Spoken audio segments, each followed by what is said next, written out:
Hey everybody, you are tuned in to another episode of the It's On Us podcast. I'm here with my special guest, Adrian Douglas. We're going to talk today about business and finance.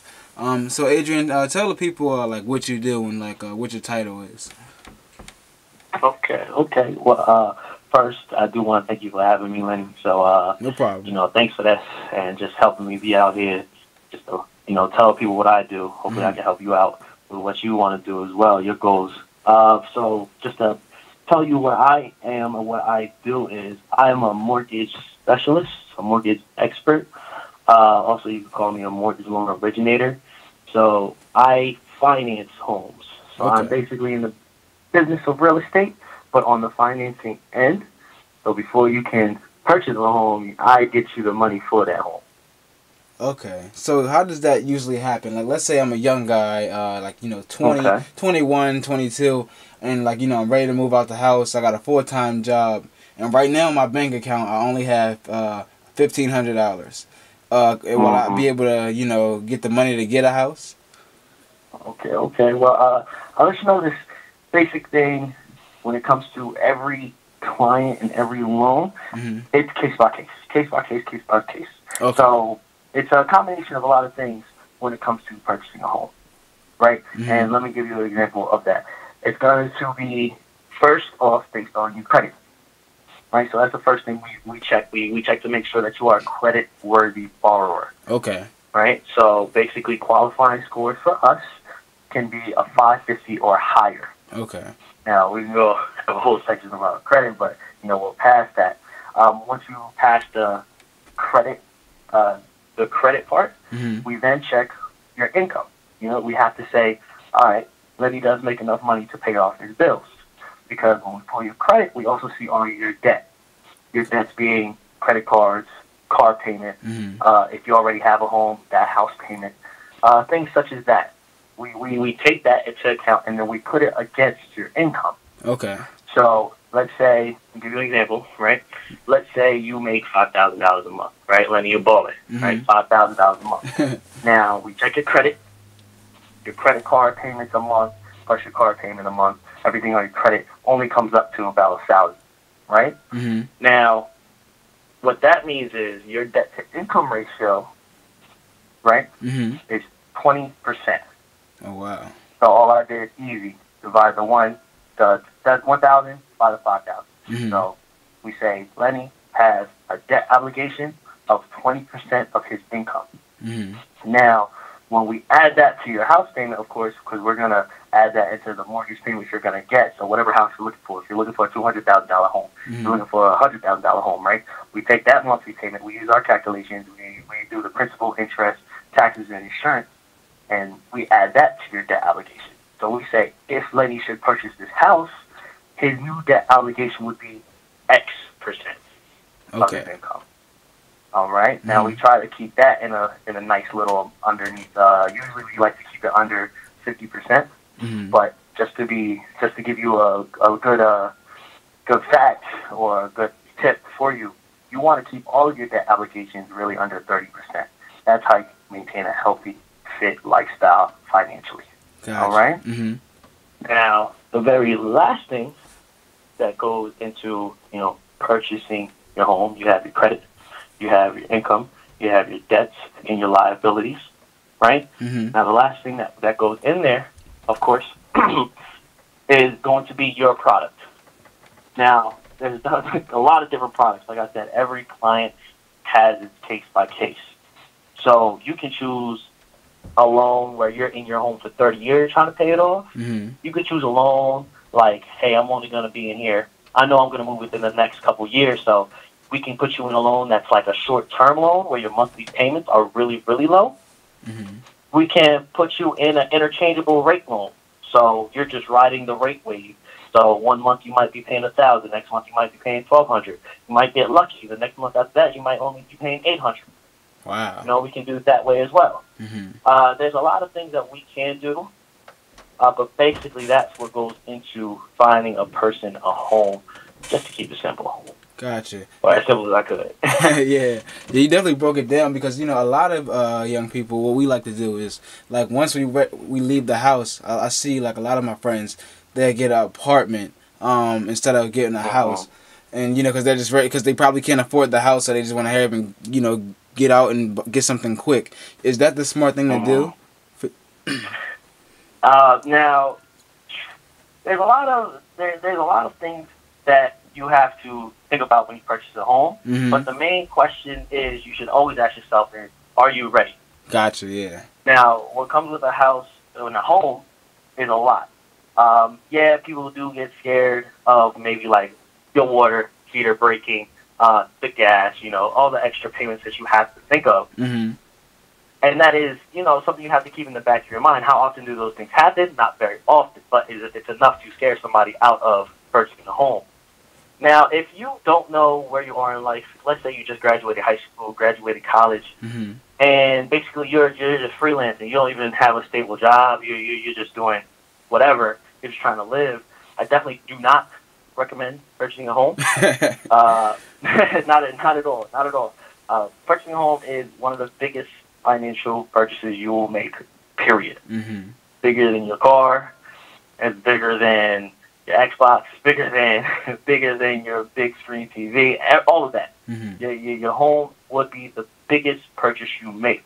So before you even go into that, another aspect of the "Are you ready?" question is: how do you know you're ready? If you're ready for credit, or how do you know you're good at managing your debts Mm-hmm. and managing your income, right? Because that's one thing that people don't know how to do. Me personally, I'm still managing it. Mm-hmm. You know, managing finances is tough.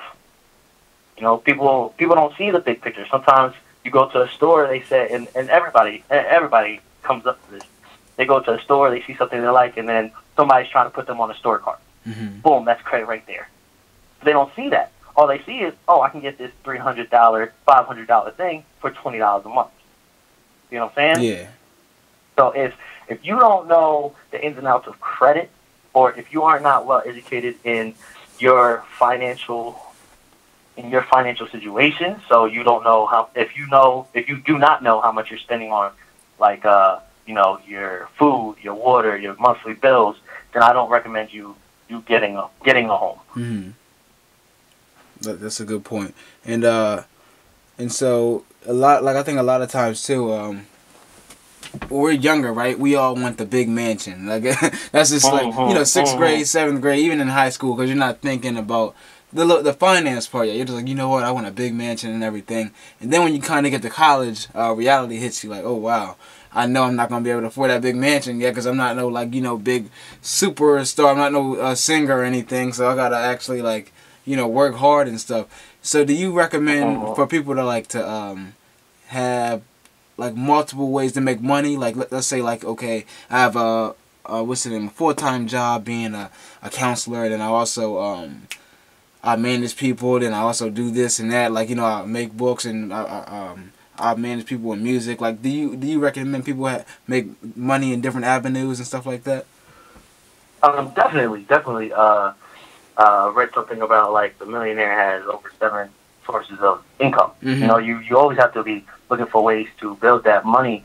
But my thing is, and actually this is something I'm going to be bringing out to high school, to college students, you know, in seminars, is the biggest thing about life is that it is long. Mm-hmm. It is very, very long. I just went into a seminar for a futurist. He's a futurist financial advisor. He had a whole seminar. Before he started his seminar, he said half the people in this room are going to live to see 100 years old. Wow. Period. Right? Mm-hmm. So we don't, and when I say we, I mean young adults. Yeah. We don't see that. We don't see how long life is. we are stuck in YOLO. We're stuck in live fast, die young. We're stuck in, I'm trying to be 22 owning a Benz, or I'm trying to be 22 owning something X and O. Yeah. Right? And that's where our problem lies. Mm-hmm. We see so much of the media where everybody's buying some expensive stuff, and this nice fancy stuff, mm-hmm. but we don't realize how much of a position it can put us in. You know, because one, you don't know what you like to do, right? Yeah. Everybody thinks, you know, everybody's always asked, you know, what do you want to do when you grow up? I can't even, you know, even me as a mortgage expert, I can't even positively say this is what I want to do for the rest of my life. Yeah, it always changes. Yeah, you're right. Yeah, it always changes. It always changes. So with something like that, income is always going to be flexible. Mm-hmm. So people have this thing where they with people, young men, young women, we have this thing where we say, all right, I'm making $2,000 a month at this job. I feel good. I can afford this, right? But in reality, we don't look 5 months ahead. We don't look 10 months ahead. We don't look 2 years down the road. What if we want to get into a new job, a new career, something we want to do, something we love to do, but it pays less? Mm-hmm. You see what I'm saying? Yep. So there's so many definite decisions we try to make under 21, even though we don't even definitely know where our life is going past 21. Yep. That's where all the complications come from, and that's why even though you can have multiple sources of income, if you can't see the big picture, if you can't see if you can't say for sure you know what you love to do, you know what you want to do, this is what you're going to do, mm-hmm. then I don't even recommend getting more than one job. I just say settle on what you want to do first, build that up. Yeah. Now, you definitely spoke on a lot, and you definitely have highly intelligence about finance. What school did you go to when it came to college? I went to high school. I went to Wilmington Charter, and college I went to University of Delaware. Okay. But I've always been better with numbers than I am with words. Oh, okay. I feel you. I understand. Yeah, it's always the reverse with people. You know, you got people that was good with numbers, and you got people that were great with words and history and stuff like that. Yeah. So it's always like that. In school, what did you take up? Did you take up finance? Nah. Actually, not at all. When I was in college, actually, I graduated with 2 degrees. I graduated a degree in criminal justice and a degree in political science. Gotcha. Actually, I got my career now because of my skill of networking. You know, just like I know. You know, the power of networking. Yep. You know, the power of just saying, hi, how are you doing, to someone new you've never met before, but you're in the same building. You know? Yep. So that's how this came to me, and because, you know, like I said, numbers for me are easier to handle than words. This is just something I felt like I can do this. I want to do this. Let me do this. Exactly. That's how it was for me too. I was in college for criminal justice, and I was like, you know what? I think I want to be a police officer or a detective or something. then I realized I'm actually not gonna love it. I'm like I knew that I wouldn't love the job. I wouldn't be happy doing what I was doing. So then I was like, you know what? I love when I started brainstorming and doing my photography and podcasts and writing. I was like, dang, I like this media type of stuff. I said, let me just go ahead and be a little media mogul. Let me just do stuff like that. And I said, because I love it and it's fun and I can make money doing it. I just got to make sure I have different avenues of like how I'm going to make money. And it's just like, you know, that's like you said, that's just us being young and still figuring out what we're going to do. And you're right, because the funny thing is, I see a lot of times on like NBC on the Today Show, they talk about, oh, this lady just had our 100th birthday or 105th birthday. That's a lot of people around the world that's living to be 105, 106. And then with us, it's going to be even better because the medicines and things like that. Like, we're all going to be like this. We're all probably going to be like 100, and it's going to be, you know, expected, you know? So it's like life is long, and, you know, we just got to be smart about how we live our life. 100% on that. And now, I wanted to ask you this too. I forgot what it was called when you like. Is it like what? I know it's Wall Street, but let me see. It's investing in something. Stock. Are you a big fan of stock markets? Now here's my thing. When it comes to stocks and bonds, yes, I've gotten spoken into about investing and stuff like that. But honestly, I do not feel like I'm in personally the position to invest in stocks and bonds. And once you start to learn more about stocks and bonds, that's something, you know, just to give you a general, they're risk. That's what it is. It's risk. Whenever you invest, it's risky, right? At this point in time, with our newly elected president, I don't trust anything. I don't trust the market for anything. So I'm like, when it comes to like figuring out what I want to risk myself on or stuff like that, I only invest in short things. Yeah.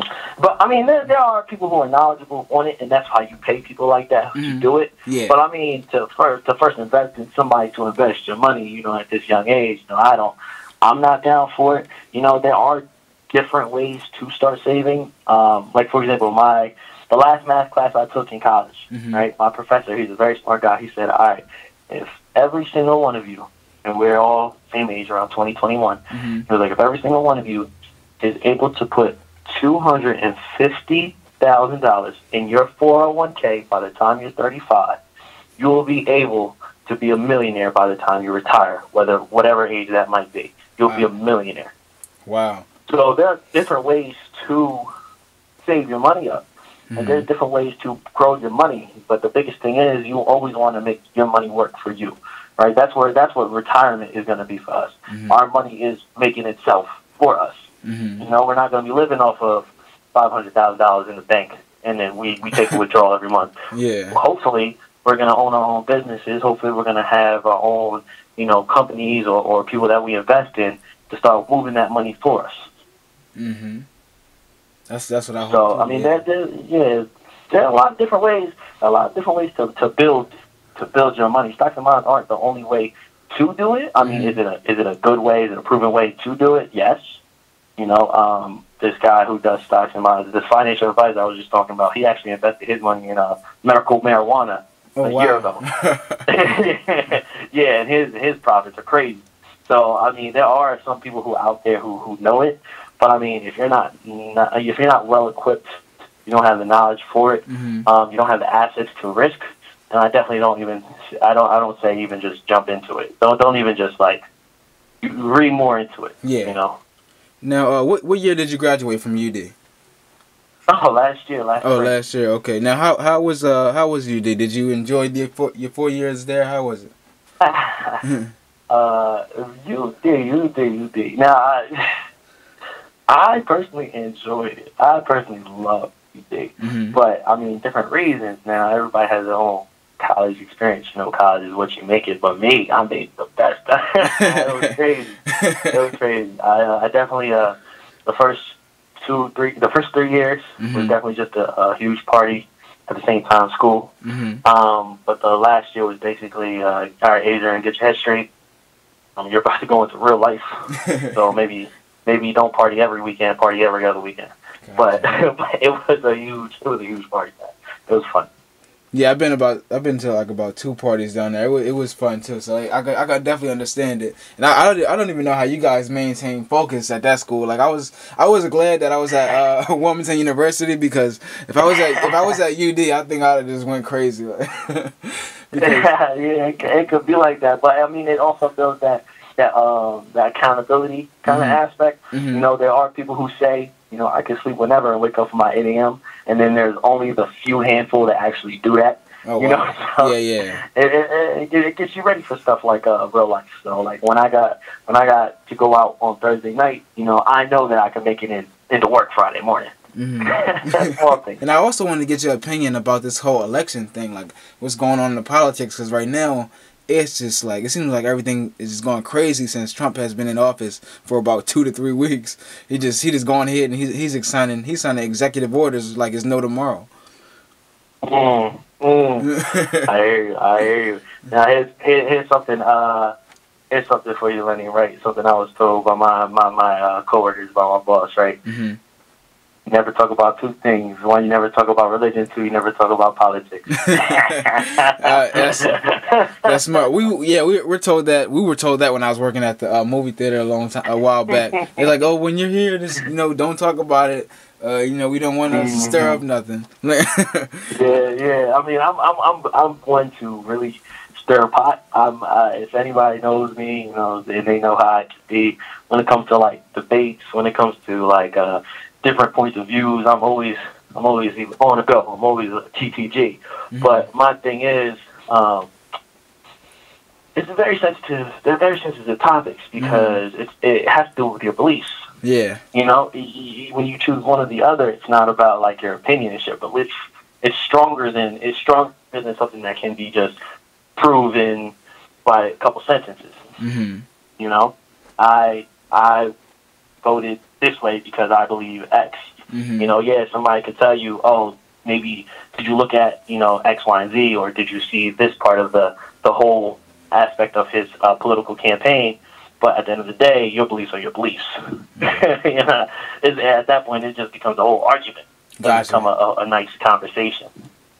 Now I want to ask you this. Now I know since you said that, I know you see this. Then I call them Facebook wars. Now when I say Facebook wars, it's like you'll see a friend of yours on Facebook who's probably conservative, and then you'll see a friend who's liberal, and then you see somebody that's woke, and they got this opinion. So it's like they're battling it out, and they're all friends, and it's like you know, they're pissed off. So on your timeline, it's looking like, oh wow, like it's just a freaking puzzle and everything. So I know you see that all the time on your timeline.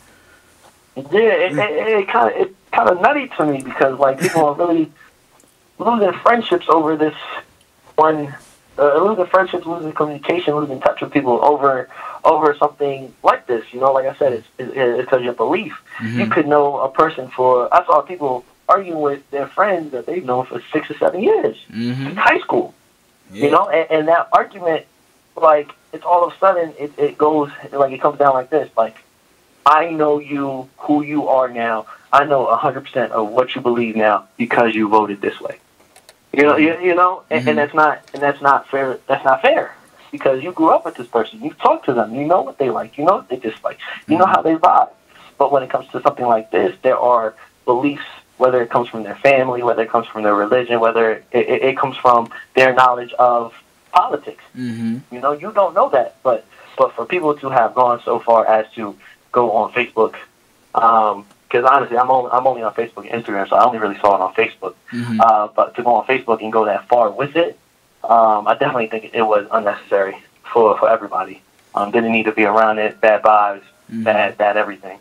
Yeah, and then at the same time, I noticed too, like, I don't care what your beliefs are or anything like that, because, you know, that's probably how you were raised and everything, and you voted this way or that way, I'm fine. But when it comes to a level of disrespect, when it's like, okay, yeah, you know, in a negative terminology towards certain groups and things like that, and you're proud of being a negative person, that's when it's like, okay, hold on, you know, let me speak up real quick. And that's when I start seeing the real wars take off, when it's like, okay, cool, they blatantly don't care about what they're saying, and they blatantly don't care that they're ignorant, and that's when it's like, okay, cool, you know, they don't even, I think, like, the thing is, like, they don't unfriend them. Some of them might do, some of them will, but they like, okay, cool, I'm gonna keep them as a friend and to know who, you know, the open racists are and everything like that. Like, cause I like my racists open. Like, I don't like them. I don't like them with blindfolds and all that and acting like they in the closet and all that. No, I like when they open. That way, I know who I'm dealing with. That's I like that. I like that. No, keep your enemies close, right? Yep. That's the way. That way, you know who you dealing with. And that's the bit. But you know what? That's social media, and that's how it is. That's how the world is. You know, we're human beings. We're always gonna have differences. There's always gonna be arguments, and you know, the next presidential election is probably gonna be even more arguments. That's just how life is. Yeah. Most definitely. And I plan to basically for these next couple of years. It's funny because I'm a political science major, but I never paid attention to politics till this past year. But I'm definitely committing myself to learn more about everything. You know, every aspect, because you know, there's theories and stuff that they teach you. You know, the basic simple things that they teach you that surrounds political science. But like, to go in depth with it, you have to know you have to know who's running. You have to know the individual. Period. It starts from there, and then it goes out into like, all right, so because I know this person, what makes them say this for their campaign? You know, what makes them do this for their campaign? You know, I wasn't really paying attention to that until just recently, and even then, I was given and read false information, you know, misread information, things like that. You know, so you have to do a lot of research yourself nowadays, because there's a lot of social media stuff out there. Yep, and it's gonna keep on growing too. Like, what else do you plan on doing in the future? Because you're a bright young guy. You are you have. Thank you. No problem. You're into the mortgage industry and everything. Like, what else do you want to do? I could tell that you're probably open to doing other things as well. All right, cool. I'm very glad you asked me this question, boy. All right, so let me tell you something. for my goals, right? My goal is by the time I'm 25 or 26, I want to own my own business. My business is going to be a barbershop in Newark, and then in the next year it's going to be in Wilmington. Now, it's not just going to be, barbershop, everybody just, what makes him want to own a barbershop? The biggest thing for me is my community. Yes. Making sure that there's not one individual who thinks that they can't. When I say can't, and whatever, it doesn't mean it matter if it means they can't. They feel like they can't go to school. They feel like they can't get a job. They feel like they can't survive out here. My job is to make sure there's not one person in my community who feels that they can't. So what I did 3 years ago through my fraternity at campus is we actually started doing a community barbershop once a semester, and it's grown, man. It's really grown from like the first time we threw it in the spring, it was like 30, 40 people. Wow. And by then, by last semester, it's grown. Over 100 heads. Wow. Come through, even if everybody doesn't get cut. So my thing is, one, to just keep pushing once a semester. Keep pushing for the community barbershop. Keep bringing people in. Keep showing people that, from elementary school kids all the way up into adults who don't have anything to do with UD, just who live around, black males in the community, come out. And I just want to push it once a semester. Push it once a semester. Push it once a semester. So by the time I'm 25, 26, and you better say this because we're going to go back to it when I'm 25 and 26. That way when the barbershop opens up, everybody already knows the deal. Gotcha. Everybody already knows. Oh, that's a spot where we could go in, and I want to try to rap. Let me see how they feel about me rapping. This is my new thing. Or some kid could go, hey, I have this new idea. I think I want to write books. Let me see what people would say. What these guys would say when I come in. Yes. So that's that community feel, that networking, that vibe, that brotherhood. That's my goal. That's my vision. Yeah, that's really smart too. Like, especially in the areas you said it in, because I know in Wilmington, you definitely feel a brotherhood somewhere in a community barbershop and stuff like that. But I never felt it out in Newark or anything like that. It's like, it's I know it's brothers out there, but it's like, where would I go? So that's very smart. That's very smart, and I'm glad you brought that up because and the good thing is you brought it up. And you'll still be the first to do it. And the reason I say that is because back then, probably in the 90s or something, if you said this on the radio, somebody would take your idea and then do it. But the thing is, with our generation is, we got people that say stuff, but they're lazy. Or if they hear something, they're lazy. I want to tell you this. Last year, right when I wrote my first book, Dreaming Their Way Out, I posted up something. I said, hey, I'm working on a book right now, but I think somebody should make a book with a black princess and a black prince, because Disney hasn't made a movie about it or anything. So they should make a book and then make it into a movie. And then a lot of people liked it and they were commenting on it and said, they're like, well, yeah, Lenny, you should do it or whatever. I said, well, I'm working on something right now, I can't. I said I would love to do that. I'm just saying I think somebody should go ahead and do it. And I noticed that nobody was like, oh yeah, I do it or whatever. And right now, I'm about to have a book come out with a black prince and a black princess coming out next month. And I'm it's like wow, But back in the day, I probably couldn't have done that. Somebody would have took the idea and ran with it, Yeah, man. I'm telling you, man. It's that dedication to it that you need. Also, honestly, a lot of people, and I don't. Here's. All right, let me say what it is, and I'll tell you why. Right, a lot of people our age, our generation, right, we're just not used to, or a lot of us aren't used to hard work. On top of that hard work, we're not used to failing. Right. So here's where I believe it comes from. I believe it comes from our parents doing such a great job to make sure that we're good. Yeah. Our parents grinded very, very hard. I have immigrant parents that came in. And they busted their butts. They grinded.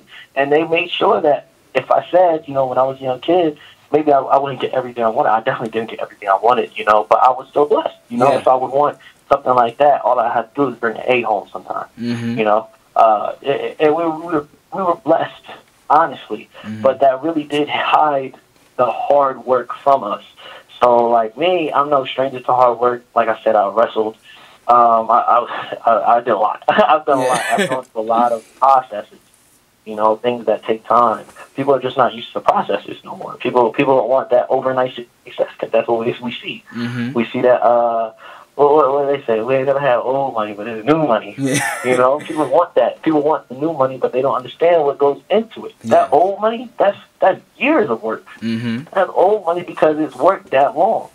New money comes and goes. There's no such thing as overnight success no more. Exactly. You have to put the work in. And people aren't used to it. They see things go hard, or they see like for you. Let's say you wrote your book, but you're on your third version of your book, right? Some people wouldn't even get to a half of a version of the book. They'll say, you know what, this isn't turning out how I want it. Let me go do something else. Or maybe they say, you know what, this first copy hasn't really been selling. Let me do something else. You have to put that time and effort that you put into it. And honestly, man, jeez, man, to be an author in your 80s, man, I'm amazed by you, brother. Crazy, man. I definitely would love to have, since your book's coming out in a month, like I said, that once a semester barbershop event, we bring in elementary school kids. Like, we'll go down to Jenny Smith, we'll go to even Newark High. So if you want to bring a couple copies of your book, come through, bro. Well, yeah, Show these young kids, man. Yeah. You know what? Next month I actually could bring in my first copy of the children's book, because the one that's coming out next month is a chapter book. So it's more for teenagers, like in high school or like 8th grade, 7th grade, for them to read. Even adults can read it, but like so our young teenage boys and young teenage girls, they could read the book because it's like 12 chapters and everything. So like a 5-year-old, they ain't gonna know what's going on in the book. So, but they could. Hey, there'll be high schoolers there at the event and getting their free cups. For me, like, I always reach for perfection. I didn't even like my last book. Like, I wrote it and everything like that. I was like, okay, it's good. At the time, I thought it was good, and people love my book, but me, I don't like it because I'm a perfectionist. I wanted back to it and all this stuff. I think that's what perfectionists deal with. Like Richard Pryor, Michael Jackson, Michael Jordan. Michael Jordan probably don't think he had a great career, but we like, you're Michael Jordan. Richard Pryor never thought he was the best comedian, but he was, so it's just like, even Michael Jackson, he probably didn't like the way he performed, but people were like, you had the best performances of all time. It's just like, we're never satisfied with what we do, and that's why I think I continue to write. That's why, like, I have an addiction with writing, because I'm like, you know what, okay, I just published this, but I'm not really happy with it. Let me keep going with something else. Let me keep on doing another book. It's just like that. Yeah, man. It's like you gotta keep pushing. And my thing is, like I said, my community, man. Like, so if there are so many brothers out here who aren't as fortunate as us, aren't as blessed as us. So what we need to do is grind it out so that we can be that helping hand as well. And hire everybody can't do it. Exactly. Everybody can't do it by themselves. Period. So as long as we can provide that opportunity for them. If it's $50 to catch the bus all month, so that way they can get to work, we need to be those guys. Yep, exactly. Because that's how it has to be, and that's what I'm going to be. Exactly, and I'm glad you're like that too, because I definitely wanted to, like, whenever, if I like had like an animation business or whatever like that, I would love to like hire people to do something from our communities, if they're looking for a job. I wouldn't even care if they're a felon, like, because I know our felons out there, they're not even getting jobs, so I'd be like, you know what, I'll take you in, things like that. Like we definitely need that, and because like a lot of us are talented, and we just need the opportunity to be shown. And I think you opening up your business, I think you're probably gonna open up more than just two. You're probably gonna branch off all over the place, and that's gonna be a great thing, because like you can hire a whole bunch of people from our communities, and they're gonna need it. That's the goal, man. They have a dream. If they want an opportunity, if they want to do something, all they have to do is come into the cut. Oh, that's the name of the barbershop. I already got a name for it. But all they would have to do is come in. Because every day there's going to be something popping off. Whether it's one day we might have financial education. One day we might have entrepreneurs in the community. Yeah. So like that's the kind of vibe, that's the kind of feeling I want. It's not just, well, of course you have that good old barbershop talk or whatever's on the TV, we're going to talk about it. Yeah. but definitely the educational pieces, the opportunity pieces, the networking piece. Mm-hmm. That's what's going to separate it from all the other barbershops, and that's honestly where I grew up. You know, I grew up in Jersey, but I grew up in a barbershop. Mm-hmm. Not all the time. You know, my dad would have to cut my hair sometimes, but so when I was fortunate enough, I would go to the barbershop, and that's where I learned. I learned so much at the barbershop. Just by listening, I ain't talking a word, but man, I heard so much. You know what I'm saying? Like that barbershop stuff. This too, real quick before we close out. Like, you said your parents that they immigrated from here. So like, so where are you from? All right, so my parents are immigrants. So my mom actually just got her citizenship. You know, holla at that because she got it literally right before Trump got elected. So she's from the Philippines, and my dad is Jamaican. Oh, okay. They met in Jersey. Yeah, they met in Jersey at Montclair State, and that's when they had, you know, me and my brothers and sisters. So we're all American, but we're mixed Americans. You Gotcha. know? Yeah. Love it. Exactly. Basically the American dream, the original American family. Yeah. That's we all mixed around here. It's a whole melting pot. So that's how it is. Yeah. And that's awesome. Yeah, That's awesome that you came like that. You like that you are the way you are too. Like you, it's like. I say, mom's Filipino, your dad's Jamaican, and you a woke brother, like, and you in the business field. Yeah, that's perfect right there. That's perfect. Thank you, bro. I appreciate the words, bro. I appreciate the words. I love it, man. Thank you. No problem, bro. And I'm gonna definitely contact you again to have you on again to talk about your barbershop and housing and everything. And I'm gonna keep in contact with you. Hopefully, I'll see you at another event sometime soon. Yeah, man. I appreciate you too, man. I'm definitely gonna have one thing I definitely wanted to do for the cut this semester is, since I'm on the business end of things, is I want to show local business owners, local black male business owners from all ages. So I want you out there speaking to the kids, talking about like you just amazing things you do. You know, you don't have to be 30 years old to write a book. You know. Yeah. And then I might grab people like Mr. Lemonade, my man, Mr. Lemonade. Oh man. yeah. He doing his thing. Jeez.